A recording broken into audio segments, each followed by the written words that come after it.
भाषणाचा विषय आहे पर्यावरणपूरक शेती काळाची गरज आणि हे भाषण दिलेलं आहे डॉक्टर स्वप्नील नीलकंठ पंचभाई, सहाय्यक प्राध्यापक, कृषी विस्तार शिक्षण विभाग, आनंद निकेतन कृषी महाविद्यालय वरोरा यांनी.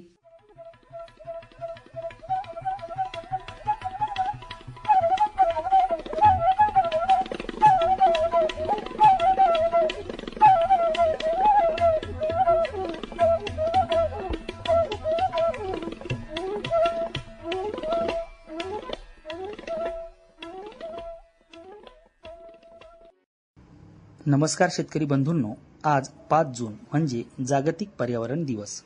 मानवाने स्वतःच्या विकासासाठी पर्यावरणाची अपरिमित हानी केली आहे. आज पर्यावरणातील बदलामुळे हवामान बदलाचा वाईट परिणाम आपण सर्वच बघत आहोत. तर सर्वप्रथम आपण जाणून घेऊ या पर्यावरणाचा शेतीवर होणारा परिणाम या महत्त्वाच्या विषयावर माहिती. भारत हा कृषीप्रधान देश आहे. आपल्या देशातील लाखो लोकांचे जीवन हे शेतीवर अवलंबून आहे. परंतु शेतीचे यश हे पूर्णपणे पर्यावरणावर अवलंबून असते.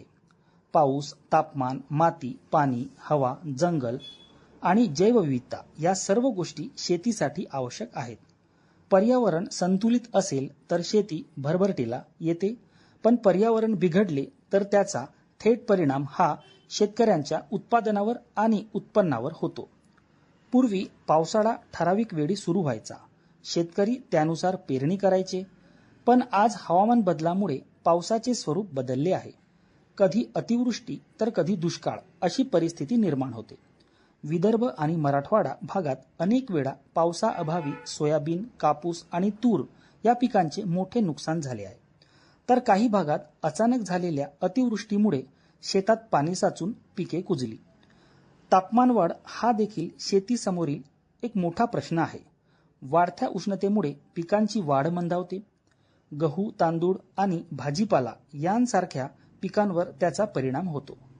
गेल्या मार्च महिन्यात अचानक वाढलेल्या तापमानामुळे गव्हाचे दाणे पूर्ण भरीत नाहीत आणि उत्पादन हे कमी होते. पर्यावरण प्रदूषणाचाही शेतीवर गंभीर परिणाम होतो. कारखान्यांचे रासायनिक पाणी नद्यांमध्ये सोडले जाते. हे दूषित पाणी शेतीसाठी वापरल्यास जमिनीची सुपीकता कमी होते. जास्त प्रमाणात रासायनिक खते आणि कीटकनाशके वापरल्याने जमिनीतील उपयुक्त जीवाणू नष्ट होतात. त्यामुळे जमीन नापीक बनू लागते. जंगलतोड हा आणखी एक गंभीर प्रश्न आहे. झाडे पावसाचे प्रमाण संतुलित ठेवतात आणि मातीची धूप रोखतात. पण मोठ्या प्रमाणावर जंगलतोड झाल्यामुळे माती वाहून जाते आणि शेतीयोग्य जमीन कमी होते. डोंगराळ भागात भूस्खलन वाढते आणि शेतीचे नुकसान होते. पर्यावरणातील बदलांमुळे नवीन रोग आणि किडी वाढत आहेत. टोमॅटो, कापूस आणि मिरची या पिकांवर नवीन प्रकारच्या किडींचा प्रादुर्भाव वाढला आहे. त्यामुळे शेतकऱ्यांचा उत्पादन खर्च वाढतो. मित्रांनो, पर्यावरणाचा शेतीवर सकारात्मक परिणामही होऊ शकतो. जर आपण पर्यावरण जपले तर शेती अधिक समृद्ध होऊ शकते.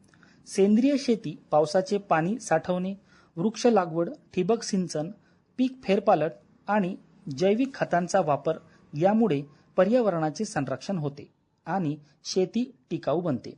काही शेतकरी ठिबक सिंचनाचा वापर करूनही कमी पाण्यात द्राक्षे आणि डाळिंबाची उत्कृष्ट शेती करीत आहेत. काही गावांनी जलसंधारण करून दुष्काळी परिस्थितीवरही मात केली आहे. आज गरज आहे ती पर्यावरण आणि शेती यांचे नाते समजून घेण्याची. पर्यावरण वाचवा, शेती वाचवा हा संदेश प्रत्येकाने मनात ठेवला पाहिजे. कारण शेती टिकली तरच अन्न सुरक्षा टिकेल आणि देश प्रगत होईल. शेतकरी बंधूंनो, आता आपण जाणून घेऊ शेतीचा पर्यावरणावर कसा परिणाम होतो याबद्दल माहिती.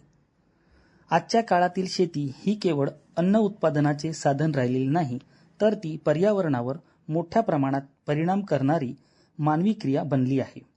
वाढती लोकसंख्या, अधिक उत्पादनाची गरज आणि आधुनिक तंत्रज्ञानाचा वाढता वापर यामुळे शेती पद्धतीमध्ये मोठे बदल झालेले आहेत. या बदलांमुळे उत्पादन वाढले असले तरी पर्यावरणावर त्याचे गंभीर परिणाम दिसून येत आहेत. आजच्या शेतीचा पर्यावरणावर होणारा परिणाम हा विषय त्यामुळे अत्यंत महत्त्वाचा ठरतो. भारत हा एक कृषीप्रधान देश आहे. आणि आपल्याला माहितच आहे की देशातील मोठा लोकसंख्या वर्ग हा शेतीवर अवलंबून आहे. शेतीमुळे अन्नधान्य, फळे, भाजीपाला आणि विविध कच्चा माल मिळतो. परंतु आधुनिक काळात शेतीमध्ये रासायनिक खते, कीटकनाशके, यंत्रसामग्री आणि पाण्याचा मोठ्या प्रमाणावर वापर होऊ लागले आहे. त्यामुळे पर्यावरणावर त्याचे अनेक सकारात्मक आणि नकारात्मक परिणाम होत आहेत. पूर्वीची शेती ही नैसर्गिक साधनांवर आधारित होती. शेणखत, कंपोस्ट खत, बैलांच्या सहाय्याने नांगरणी आणि पावसाच्या पाण्यावर आधारित शेती केली जात होती.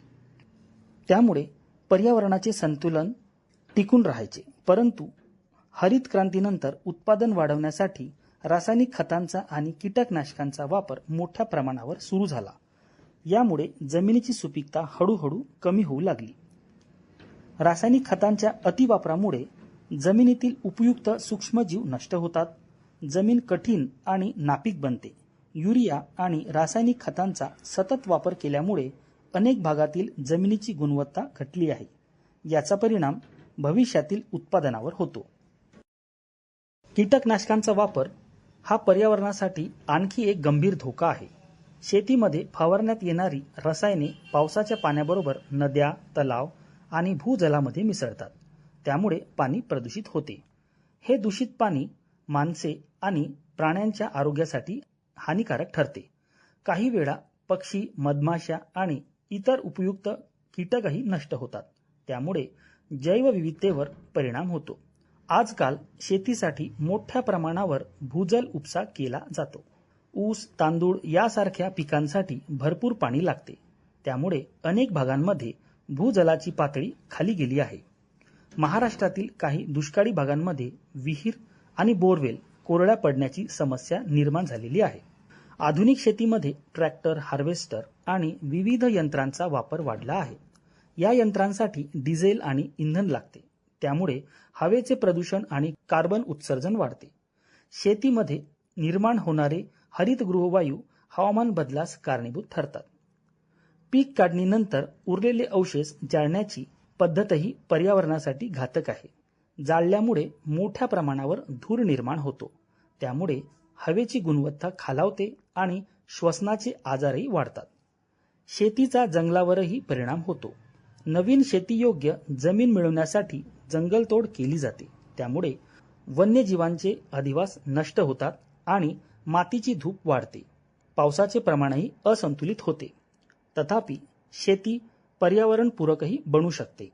सेंद्रिय शेती, जैविक खते, ठिबक सिंचन, पावसाचे पाणी साठविणे, पीक फेरपालट आणि वृक्ष लागवड यांसारख्या उपायांमुळे पर्यावरणाचे संरक्षण आपल्याला करता येते. अनेक शेतकरी आता नैसर्गिक शेतीकडे वळत आहेत. त्यामुळे जमिनीची सुपीकता टिकून राहते आणि उत्पादनही सुरक्षित मिळते. पर्यावरण आणि शेती यांचे एक अतूट नाते आहे. पर्यावरण सुरक्षित राहिले तरच शेती टिकेल आणि शेती टिकली तरच मानवाचे जीवन सुरक्षित राहील. त्यामुळे आधुनिक शेती करताना पर्यावरणाचा विचार करणे हे अत्यंत आवश्यक आहे. आता आपण जाणून घेऊ आधुनिक भारतीय शेती पर्यावरणपूरक कशी करावी याबद्दलची माहिती. देशातील लाखो लोकांचे जीवन हे शेतीवर अवलंबून आहे. परंतु आधुनिक शेतीमध्ये रासायनिक खते, कीटकनाशके, भूजलाचा अतिवापर आणि यांत्रिकीकरण यामुळे पर्यावरणावर विपरीत परिणाम होत आहेत. त्यामुळे आजच्या काळात पर्यावरणपूरक शेती ही काळाची गरज बनली आहे. पर्यावरणपूरक शेती म्हणजे अशी शेती जी उत्पादन वाढवते पण माती, पाणी, हवा आणि जैवविविधतेचे नुकसान करत नाही. ही शेती नैसर्गिक साधनांचे संवर्धन करते आणि भविष्यातील पिढ्यांसाठी संसाधने सुरक्षित ठेवते. तर आता याच संदर्भात महत्त्वाचे म्हणजे सर्वप्रथम सेंद्रिय शेतीचा अवलंब. रासायनिक खताऐवजी शेणखत, गांडूळ खत, कंपोस्ट खत आणि जैविक खतांचा वापर करणे हे आवश्यक आहे. यामुळे जमिनीची सुपीकता टिकून राहते आणि अन्नधान्य अधिक सुरक्षित बनते. सेंद्रिय पद्धतीने भाजीपाला आणि फळांची शेती केली तर उत्पादनाला चांगला बाजारभाव मिळतो आणि जमिनीची गुणवत्ताही सुधारते.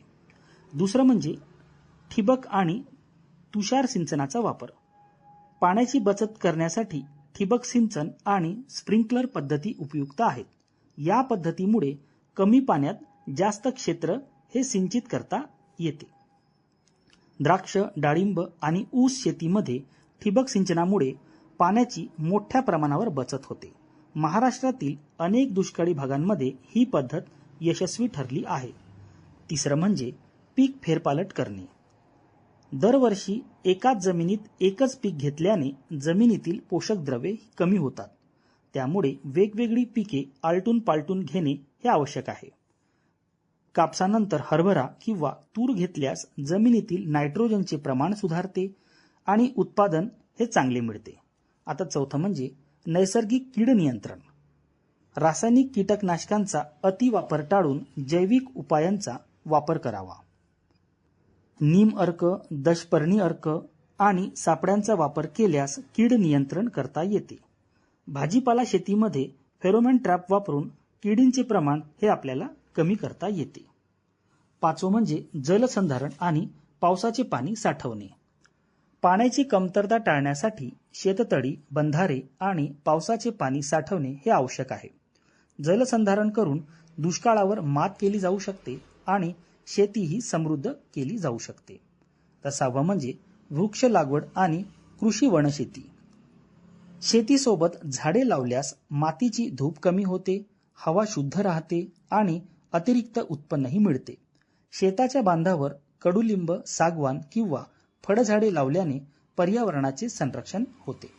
आता सातवं म्हणजे शेतीतील अवशेषांचा पुनर्वापर. पिकांचे अवशेष जाळण्याऐवजी त्यापासून कंपोस्ट खत, जनावरांचा चारा किंवा बायोगॅस तयार करावा.